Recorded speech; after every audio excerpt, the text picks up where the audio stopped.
Salut à tous, c'est Ben de Retour d'Expérience. Et aujourd'hui, on va se poser une question simple. As-tu besoin d'un stabilisateur pour assurer tes prestats?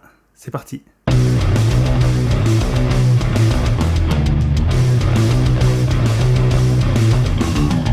Et on se retrouve pour une nouvelle vidéo où aujourd'hui on va parler de la stabilisation et un petit peu plus particulièrement des stabilisateurs. Le marché regorge aujourd'hui de solutions techniques, mécaniques et logicielles. On va voir ce qui existe et ce qui est le plus adapté pour vous. Alors d'abord, est-ce qu'on a vraiment besoin d'un stabilisateur?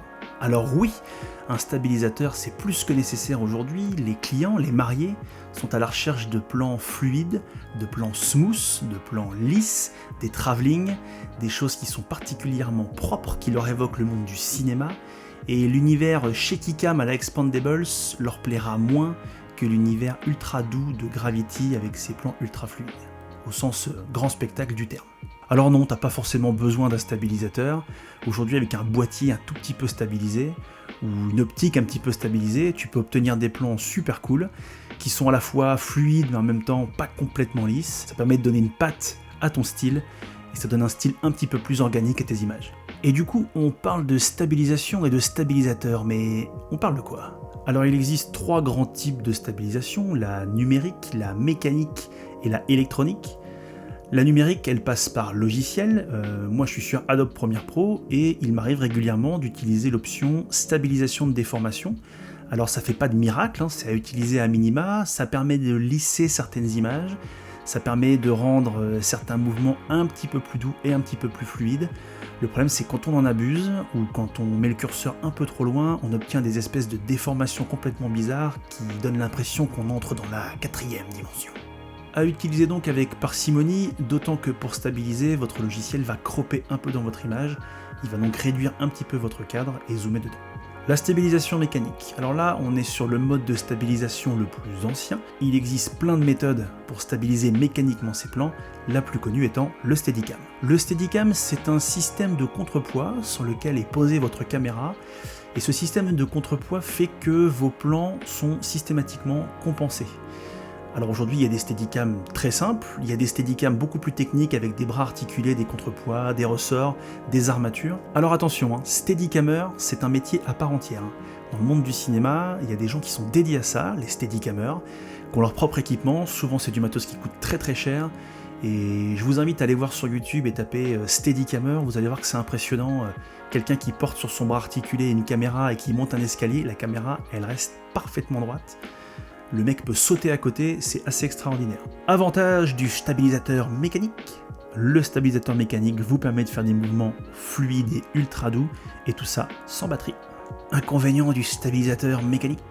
Le poids, l'encombrement, la courbe d'apprentissage qui est très longue pour avoir un résultat satisfaisant, et un stabilisateur mécanique c'est pas hyper discret, ça permet pas de se noyer dans la masse, donc dans un mariage vous êtes vite repéré. Je vous invite à aller voir la page de Paul de la vidéo tout simplement, oui c'est le nom, Paul de la vidéo tout simplement, qui lui-même utilise un Steadicam, qui en parle pas mal et qui explique très bien comment ça fonctionne et qui utilise lui-même en mariage.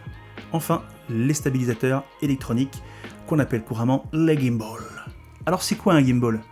Un gimbal, c'est un appareil électronique sur lequel vous allez fixer votre boîtier et qui, grâce à un système de moteur, va compenser tout ou partie de vos mouvements.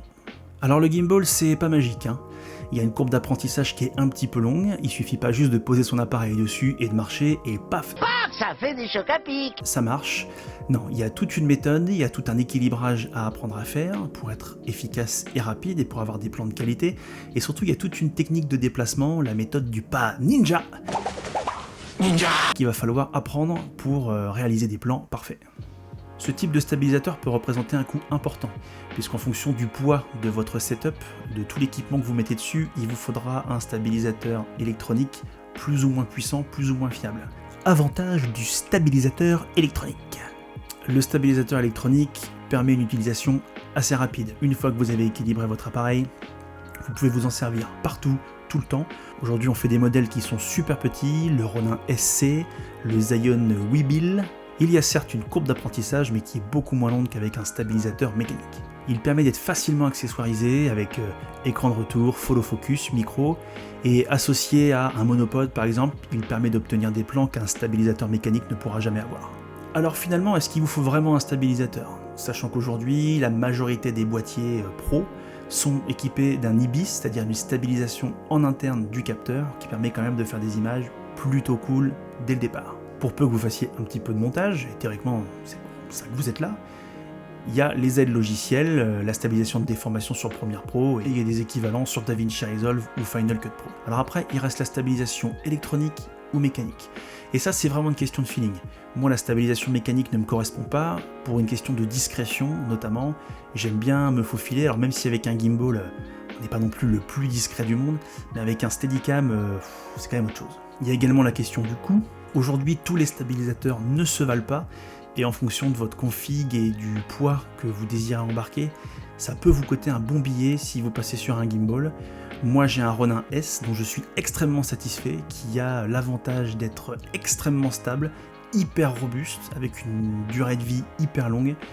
L'inconvénient, c'est que je suis pas bodybuilder, mais je vais pas tarder à le devenir. Il est très très lourd et à la fin d'une journée, on le sent quand même dans les bras, ça c'est son inconvénient. Je reviendrai prochainement avec une autre vidéo pour vous comparer les différentes méthodes de stabilisation, le boîtier nu à la main, avec et sans l'IBIS, avec un gimbal, avec différentes techniques. Ça vous permettra de vous faire un petit peu une idée de ce qu'on peut ou ce qu'on ne peut pas faire. Je vous dis à la prochaine pour une prochaine vidéo. N'hésitez pas à vous abonner, à mettre le petit pouce bleu, ça fait toujours plaisir. Salut!